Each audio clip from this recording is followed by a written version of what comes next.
Okay, so imagine this. You're sitting at home minding your business, and the cops show up, drag you out, and say, "Congrats, you're now a murderer." Spoiler alert, you didn't kill anybody. But that doesn't matter because the justice system is about to absolutely wreck your life for the next decade. This is the insane, real-life story of the murder of Lynette White in 1988 Wales, and how 5 innocent men became part of UK's biggest wrongful conviction scandal. Flashback to February 1988, Cardiff, Wales. A 20-year-old woman named Lynette White is found brutally murdered in her apartment. She'd been stabbed more than 50 times, a crime so vicious the police were under massive pressure to find the killer. And here's where the disaster begins. Because instead of following actual evidence, police basically played Clue in real life and picked 5 random dudes. The suspects? 5 black men of mixed African-Caribbean heritage. They became known as the Cardiff Five. And if you're wondering what their connection to Lynette was, yeah, there wasn't one. The police didn't have DNA. They didn't have fingerprints. They didn't even have a witness that made sense.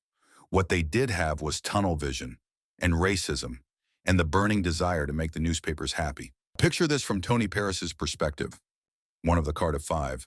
I'm sitting in the station. They've been grilling me for hours. They're telling me, "You were there. You killed her. Just admit it." I tell them no, over and over, but they don't stop. Eventually I realize they don't want the truth. They want a confession.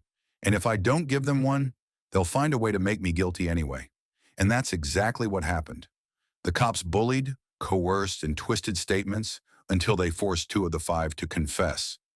Confessions that were basically useless, full of errors, but enough to drag all 5 into court.